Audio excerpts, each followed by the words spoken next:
by the numbers written by Esuoro. Detective David Bryant started to feel the distinct sensation that he could not breathe.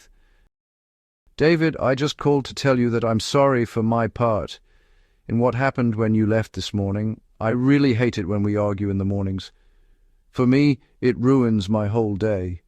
I usually find myself searching for a place to hide and cry before lunch."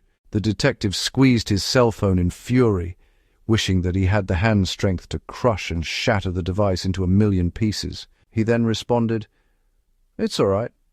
I hate when we argue in the mornings too." Carla was relieved. "Well, I guess I'll let you get back to work. I have to get Samantha ready for the school bus. Do you want to speak to her and wish her a good day at school?"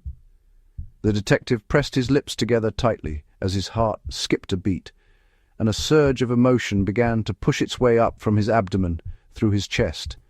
No, you can tell her for me." His wife paused and wanted to question his response. She thought to herself, could he really be so selfish and upset that he did not want to speak to his daughter? But she didn't want to sour the freshly made peace treaty and apology, so she decided to say nothing. She simply replied, "Well, okay, you have a good day. Oh, and by the way, you left without your badge this morning." "All right, I will get it when I get home this afternoon. I will probably be in the office all day, so I won't need it." "Okay, I will leave it on the nightstand for you." "All right, talk to you later." The detective was visibly frustrated. He didn't wait for a goodbye. He pressed the end call button on his phone and hung up. "I am in a never-ending hell," he whispered to himself. The detective reached back in a motion to throw his cell phone across the room, with the thought of enjoying the release and pleasure of watching it violently crash into the wall, until he was suddenly distracted by his female trainee. "What is this girl doing? She knows that she can't bend over a desk like—" "Ah, man." Detective Bryant sat down at his desk, then picked up his empty coffee mug and held it to his lips. He held the mug in a position to conceal the jaw-drop expression on his face. He focused across the top rim of the mug, as Officer Brown leaned seductively across her desk for a stapler, pencil sharpener, or whatever. He glanced up and then down the split rows of desks to make sure that he wasn't being observed, while he was observing the visual dessert in front of him. There were very few women that could make the official blues look even halfway decent, but even the gaudy police uniform couldn't hide the appealing presentation of her perfectly curved body and her thick thighs, leading up to her perfectly shaped apple bottom. Brown arched her back muscles in the tightly fitted top as she leaned over further, and further. The visual stimulation was just too much. "Why are opportunities to make bad decisions so plentiful?" the detective murmured. "What did you say?" asked Brown. "Oh, nothing." The detective placed the coffee mug on his desk, bent forward in his chair and rested his head in his palms. He attempted to use his left hand to wipe the image from his eyes, but no such luck. "Don't you just hate 1016s?" asked Brown. "I absolutely loathe them. We had the worst 1016 call last night. When my partner and I arrived on scene, there was a young couple at each other's throats. They were screaming, cursing, and throwing their own stuff at each other. It was just a complete spectacle, in their own front yard no less. So we finally got them separated, right? My partner cuffed the husband while I tried to use my womanly solidarity to get the wife to open up to me. I told her the usual, if he had put his hands on her or even if she felt threatened that we would take him away. I could tell that she was hurt and in pain, even though she didn't have any visible bruises. And I guess, to be fair, the husband looked a little banged up as well. I mean, they were really going at it. I explained to her that she didn't have to be afraid, and that if she wanted help, all that she had to do was to tell me. And do you know what this ratchet princess said to me? Detective Bryant shrugged his shoulders as a response and removed his hand from his eyes. Officer Brown returned to her chair, rolled backwards toward the detective's desk and turned to face him.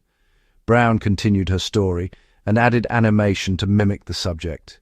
The detective forced himself to focus at the neighboring office desk to prevent an involuntary stare at Brown's tightly fitted top. This woman said, and I quote, "I don't have anything to say to you, and I don't need or want your help. We don't talk with the police." I was completely stunned. Her response caught me off guard for a moment, so I asked her why. She looked at me with this confused and frustrated expression on her face and said, and again I quote, "Because you all take the lives of young black men for sport, and I don't want you to hurt my husband." I motioned to my partner to remove the cuffs. We just got back in the squad car and left, you know. I don't mean to sound heartless, because as a black woman I can completely understand her point of view, but at the same time, her husband could beat her up and down the street with a baseball bat on video, and I would never go back there to help her. She pretty much called me a murderer. Can you believe that? I absolutely hate 1016s. Detective Bryant pushed out a fabricated sound which he had hoped would be interpreted as an amused grunt, an attempt to disguise the war of stimulation versus depression which was at the height of battle within his mind. Professionally, he did admire Officer Brown. For her age, she was extremely intuitive, and what she lacked in experience, she more than made up for in street smarts. He again allowed himself the guilty pleasure of basking in the full, alluring glow of the young, beautiful woman that sat before him. The detective caught himself staring a little too long. He again slumped downward into his chair. His body language perfectly matched his internal feelings. He was a conflicted and defeated man. He retrieved a cigarette from his left jacket pocket, lit it, and took a deep, stress-relieving pull.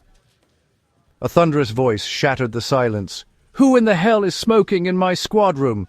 Captain Gerald Flint entered from the hallway and stormed through the squad room toward his office at the far end of the rows of desks. "Bryant, is that you? What's wrong with you? You can't smoke in here." Detective Bryant extinguished the cigarette in his empty coffee mug and stood. "We need to talk in my office, now." As the detective rounded his desk, Brown grabbed his arm and said, "Wait." She paused, looked up at him eye to eye and continued, "You don't seem like yourself today. Are you okay?" The detective immediately froze, even though he could not actually feel her physical touch through the fabric of his sport jacket. A tingling sensation of icicles started slowly spinning around his arm. "Honestly, I don't know." Officer Brown reluctantly smiled, nodded, and then gingerly released her grip on Detective Bryant's arm. Captain Flint was a tough old bastard, old-school police. He had worked in county homicide for decades. He was the stereotypical, hard-as-nails, mean-as-hell police captain, straight off of a 1990s action movie set. That quality was the main reason that Detective Bryant held the highest respect for him. The captain stood behind his desk holding a group of case folders in his crossed arms. He went completely ballistic, even before Detective Bryant could get both feet past the office door. "What in the hell is going on with you, Bryant? You used to be my go-to guy. Top dog homicide police. You used to be able to clear the toughest cases in days. With you, there was no such thing as unsolvable. You were cocky as hell, and I used to hate you. I couldn't stand it, that you were so good. The best. You made it look easy. And now, I look at you. Your performance has fallen off, detective. Way off. I've got murders building up. Just look at that board out there. All I see is red, red, red, and more red. It looks like a giant maxi pad on the wall. And it's not even my time of the month. The log sheet shows that you've been sitting, slow and cold, on the same 4 cases for the past 3 weeks. Unfortunately, we are in a profession where our performance is measured by metrics, by the numbers. And right now, your numbers are a big pile of dog shit. And I know the last few months have been a tough time for you. But you need to tell me right now, can you still handle this job?" Captain Flint uncrossed his arms and slammed the case folders on his desk. "Look at this shit. Case 1, a double homicide.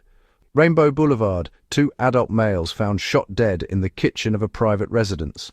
Case 2, another double homicide. Adult male Steve Shaw and adult female Stacey Fears found shot dead in private residence. Husband and male juvenile missing. Case 3, unknown adult male found in elevator, shot dead, office building downtown Decatur." The captain observed what he interpreted as a shameful expression forming on Detective Bryant's face as he attempted to look away, but still he pressed on. "Oh, I can go on. Case 4, person of interest, one Terrell Smith, found dead. The detective sharply interrupted. I'm only working on 2 open cases. That first double 4993 Rainbow, that case was closed as a self-defense case during a home invasion. Actually, the weapon recovered from that case was tied to the I-20 homicide from a few weeks back. The Shaw and Fears double is open, and we have a statewide Amber Alert out for the husband and missing juvenile, but no leads.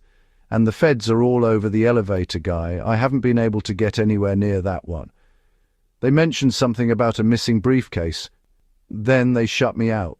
They aren't sharing any information at all. The detective looked downward, partially filled with guilt, and ran his thumb across the section of his belt where he normally wore his badge. As far as the last case, person of interest Smith, that was a flea from the scene of a traffic collision, so I pushed that one back over to traffic. Captain Flint shook his head and calmly walked around the desk to close his office door. You pushed it back to traffic? The subject had 4 pencil-sized holes in his neck. Gun casings and bullet holes were everywhere, and a bloody ice pick was found not 3 feet away. And you really think that was from a traffic collision? Really? Detective Bryant knew that his creative report on the Smith case wouldn't go very far if scrutinized. He had hoped that the omitted details would go unnoticed. No one was usually concerned about the death of a person of interest on the run, especially a person of interest in a child endangerment case. Bryant had previously made peace with his actions. He felt that if he was wrong, so what? Another monster who hurt children was off the streets. He was prepared to pay the consequence. The 2 men were interrupted by a muffled ringing noise. The detective fumbled through his jacket pocket to retrieve his cell phone. The display read Carla. He quickly pressed the ignore button and disabled the ringer volume. The captain scratched the balding spot on the top center of his head and proceeded back to his desk chair and sat. He motioned for the detective to take a seat and then just stared at Bryant. He knew something smelled wrong, but decided that he did not want to know. Look, Bryant, I know you've got a lot going on, but I want you to know that I do care. And at the same time, due to recent events, I don't care. I know that makes me a cold SOB, but what else is new? You can't lose your edge on me right now. Falling apart. That's not an option for you right now. I need you to put all of your personal issues on hold. The shit is literally hitting the fan, and I really need you.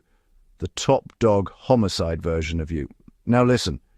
Captain Flint pulled a sealed case file from his briefcase. I just attended an executive brief on a homicide that occurred around 4 a.m. this morning in Avondale. The initial reports show that the state of the victim in this particular homicide matches the MO of victims in 7 other homicide cases in the metro area, 4 in Fulton County being worked by APD and 3 from Henry County.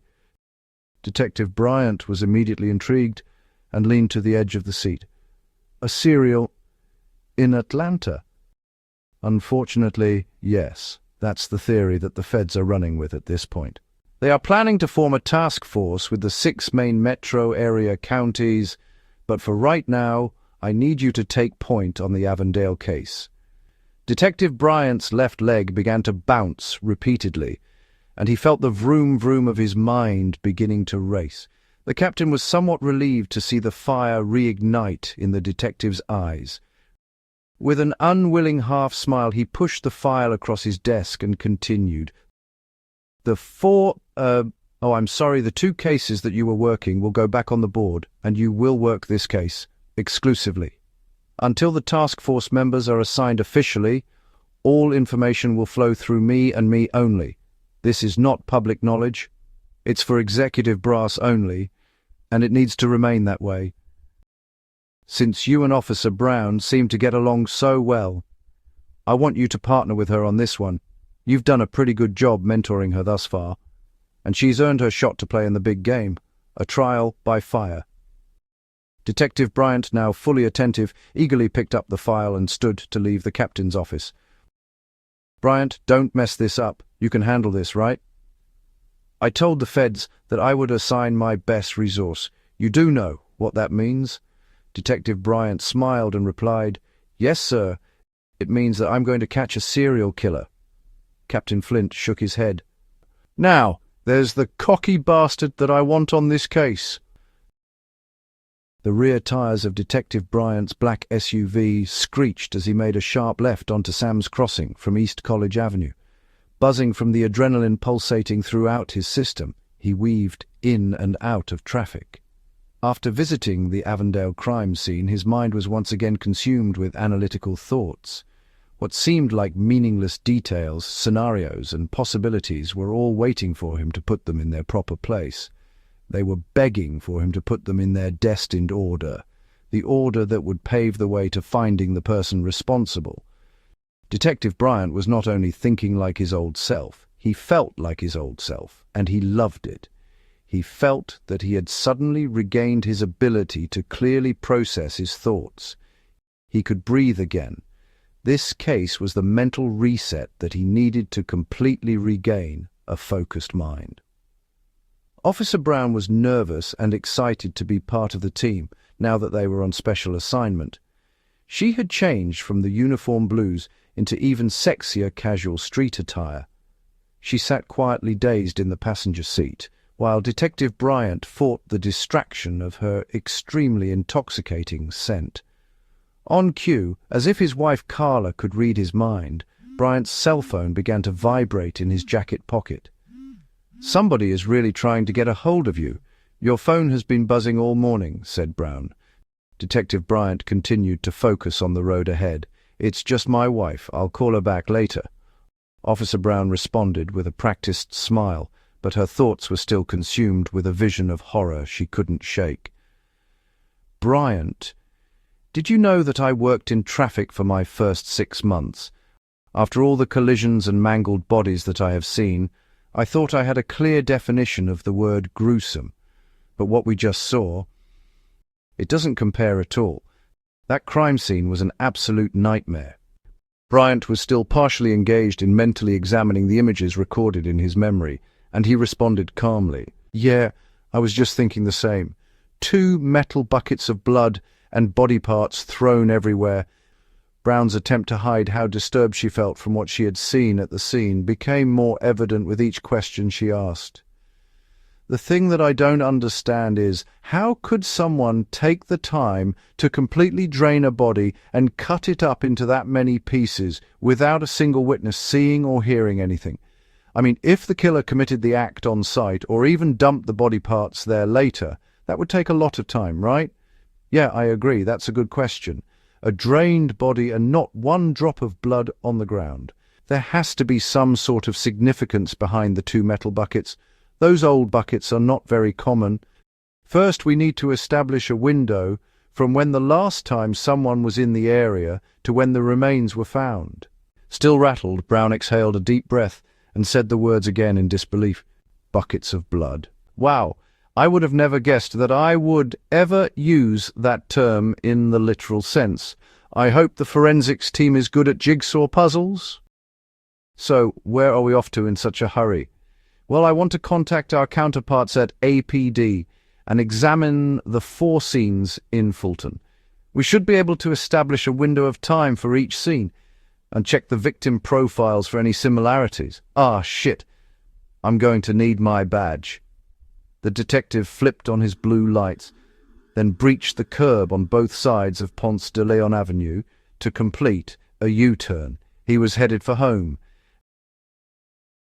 As Detective Bryant turned into his driveway, he was surprised to see that Carla's car still sat parked in the same place as when he left for work. "Damn," exclaimed Detective Bryant. Officer Brown looked up and scanned the house, yard, and neighboring homes. Everything seemed to be normal. It was just an average East Side suburban neighborhood. She squinted, confused by his sharp change in demeanor. "Something wrong?" asked Brown. "My wife is home." He suddenly lost his newly found focus and began to feel short of breath. Brown asked jokingly, "Should I just wait in the truck? I don't want to be involved in a 1016. The detective took a second to gather his thoughts. Yeah, that may be best. He closed his eyes and took a long, deep breath, then opened the driver's side door. On second thought, here, take the keys. If I'm not back in 15 minutes, just drive down to the shop and order lunch for us. This may take a while, but I should be ready by the time you get back. You actually want to eat lunch after that crime scene? Asked Brown. Detective Bryant exited the vehicle and closed the door. After a while, you get used to it. Bryant slowly approached his front door. He closed his eyes and prayed. Please let her be asleep. I can't deal with this right now. Please, please, please, Bryant said to himself. He unlocked the door and stealthily entered. He was welcomed by a tumultuous stillness. He made it his mission to enter and leave without making a single sound. As he headed toward the back bedroom, he heard his name being called from the kitchen. It was Carla, his wife. David? Hey, honey. Carla met him in the hallway, wearing a faded blue robe and matching bedroom slippers. I guess you needed your badge after all. She gave him a huge hug and kissed him on his cheek. Detective Bryant reluctantly returned her embrace and kiss. Hey, what are you doing home? Is everything okay? Asked Bryant. Carla felt relieved and happy to see him. She smiled and gazed deeply into his eyes. Yes, everything is fine. Samantha didn't feel well this morning, so I decided to keep her home from school. Detective Bryant immediately released his embrace and turned away. He started to inch his way toward the bedroom. Well, I just stopped by to get my badge. The captain has assigned me to an important case, said Bryant.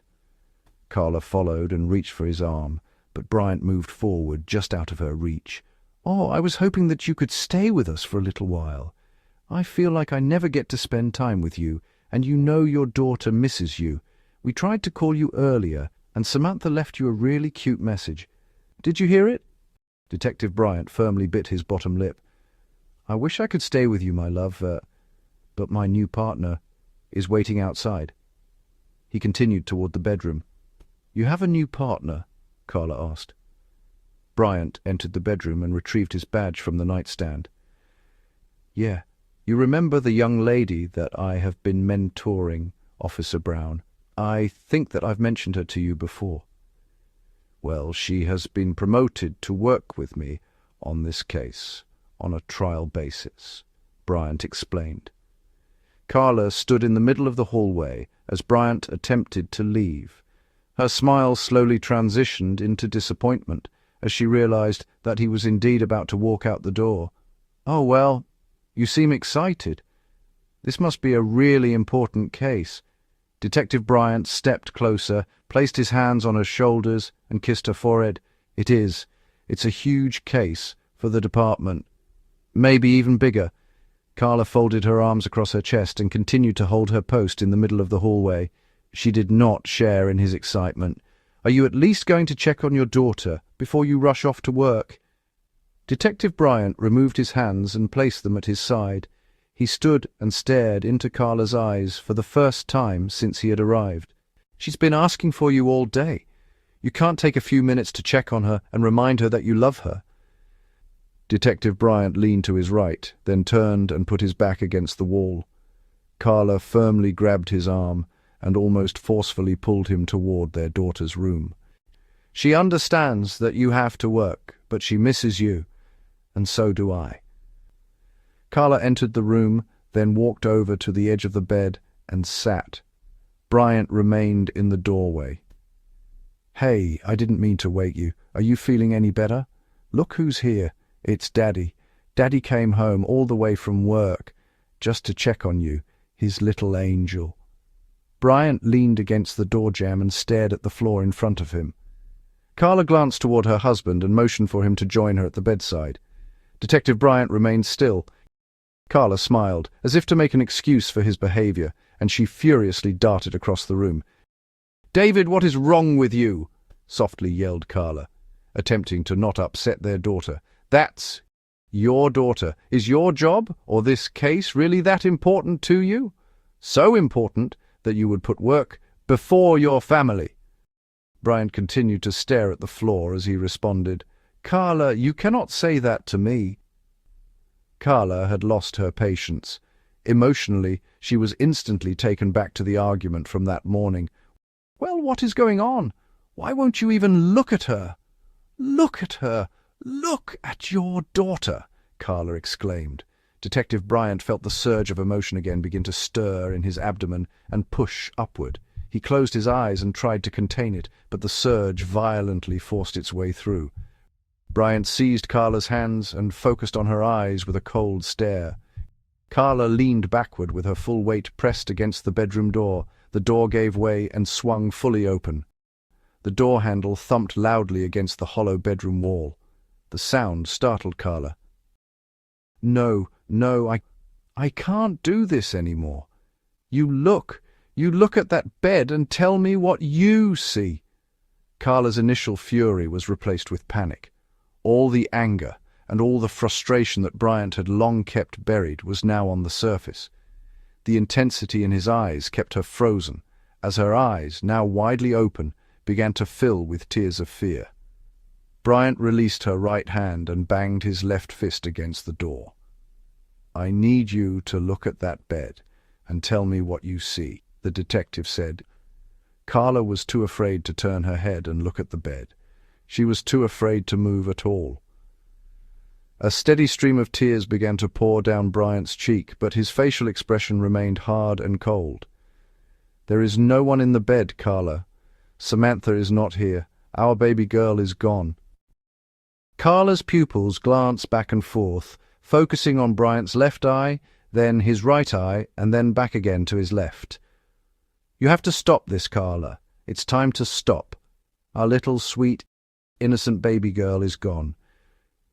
Carla forcefully shut her eyes and began to fall to her knees.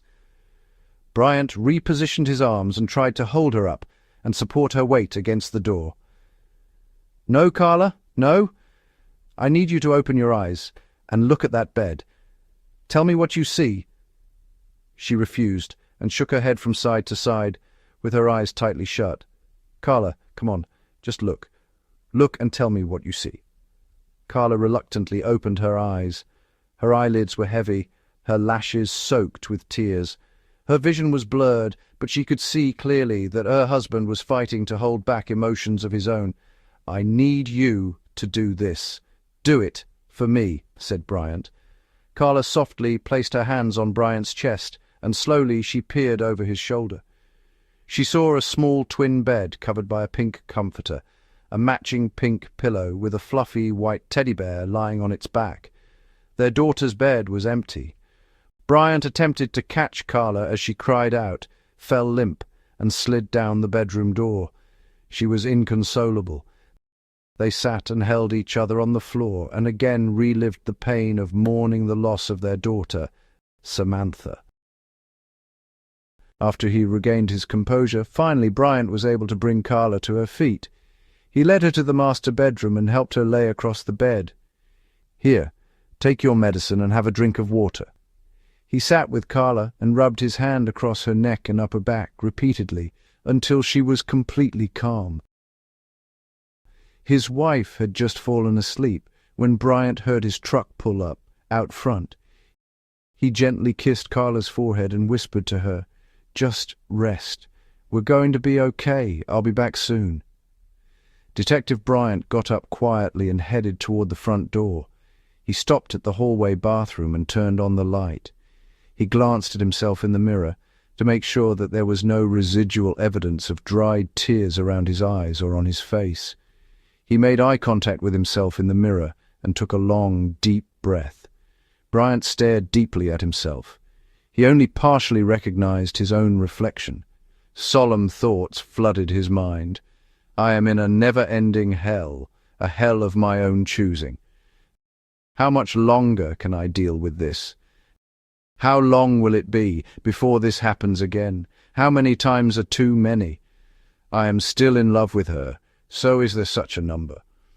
What am I going to do if this pain breaks me next time?" Then the words of Captain Flint entered his mind. "Falling apart.